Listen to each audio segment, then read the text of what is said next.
বিসমিল্লাহির রহমানির রহিম। আসসালামু আলাইকুম। সবাই কেমন আছেন? দোয়া করি সবাই ভালো থাকেন।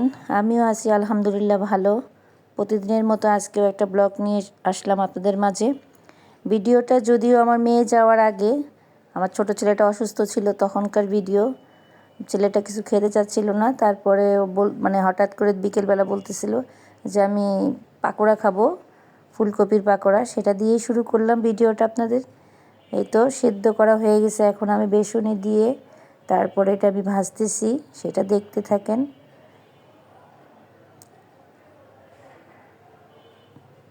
চুলাটা যাতে নষ্ট না হয়, কারণ এক হাতে তো মোবাইল আর এক হাতে আমি কাছে নিয়ে ভাজতেছি যাতে চুলাটা নষ্ট না হয়। নাহলে দেখা যায় একটু দূর থেকে দিলে চুলাটার মধ্যে বেসনটা পড়লে আবার চুলাটা নষ্ট হয়ে যায়, আবার সেই চুলাটা পরিষ্কার করতে হয়। তাই সেভাবে আমি একটু কষ্ট করেই দিচ্ছি যাতে চুলাটা নষ্ট না হয়।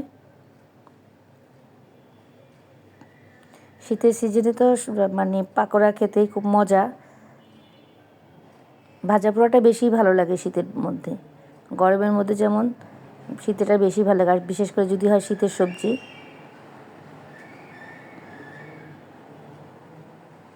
এই তো পাকোড়াগুলো ভাজতেছি, ফুলকপির পাকোড়া।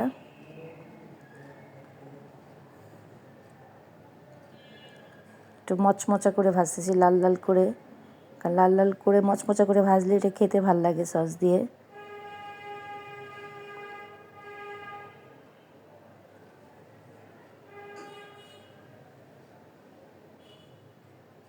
একটু ওলট পালট করে দিচ্ছি যাতে এক পাশ থেকে আরেক পাশ হয়ে যায়। ফুলকপিগুলো যদিও আমি একটু ভাপ দিয়ে নিছি যাতে তাড়াতাড়ি সেদ্ধ হয়ে যায়। নতুন ফুলকপি তো অতটা সময় লাগে না, হালকা ভাপ দিয়ে নিয়ে ভাজতে গেলেই হয়ে যায়। আর পুরনো হলে তখন দেখা যায় যে ভালো করে একটু সেদ্ধ করে নিতে হয়। নতুন ফুলকপি ওর অতটা লাগে না, হালকা গরম পানিতে একটু ভাপ দিয়ে নিলেই হয়ে যায়।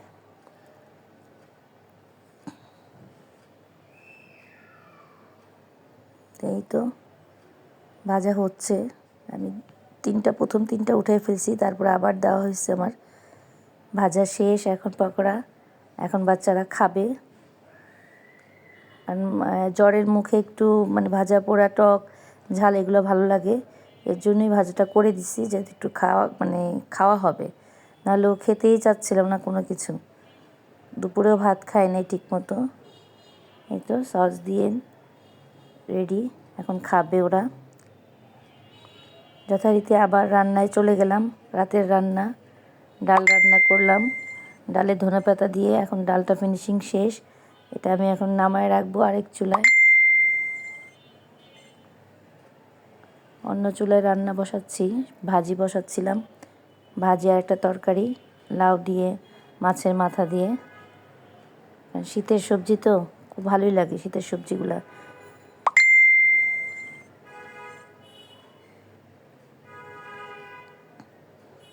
মশলা দিচ্ছি।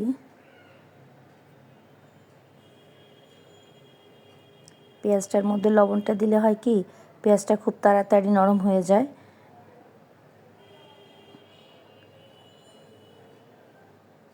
আর যেহেতু দেশি পেঁয়াজ, ওটা একটু তাড়াতাড়ি হয়। আবার ইন্ডিয়ান পেঁয়াজটা হলে তো সেটা আবার ভাজা ভাজা হইতে চায় না, কেমন যেন তাকায় থাকে আমার কাছে মনে হয়।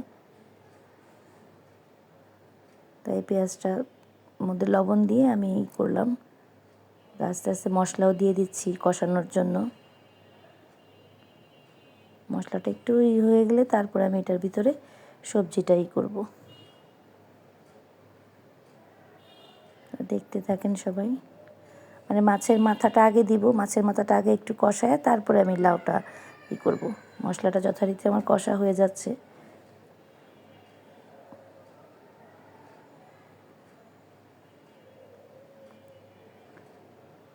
এখন মাছের মাথাটা দিচ্ছি।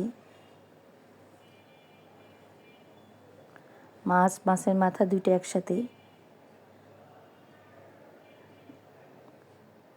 ছেলে অসুস্থ থাকাতে যে আমার ভাইটাও একটু আসবে বলল, যে ওকে দেখতে আসবে, তার জন্য চিন্তা করলাম যে রাতে খাবারটা খেয়েই যাক, এর জন্য রান্না করতেছিলাম তাড়াতাড়ি। লাউ দিয়ে মাছের মাথা আর সবজি। এখন এই মশলাটা কষাচ্ছি, কষানো হয়ে গেলে তারপরে আবার আমি লাউটা দিয়ে দিব। কষানো শেষ, এখন আমি আবার লাউটা দিয়ে দিচ্ছি। লাউটা দিয়ে নাড়াচাড়া করে ঢেকে দিব।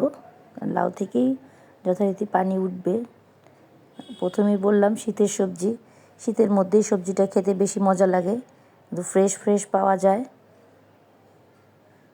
আর ফ্লেভারটাও সুন্দর আসে, কিন্তু গরমের দিনে অতটা মজা লাগে না। এখন ঢেকে দিচ্ছি। এই চুলাতে আমি আবার পেঁয়াজ দিয়ে দিয়েছি ভাজি করার জন্য, মানে সবজি ভাজি, ফুলকপি, আলু, সিম, গাজর সব কিছু একসাথে করে। এই ভাজিটা আবার আমাদের মানে খুব ভালো চলে ঘরে।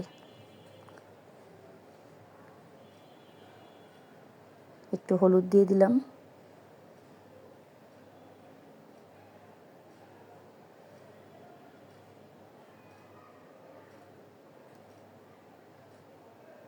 এই তো সবজিটা দিয়ে দিচ্ছি।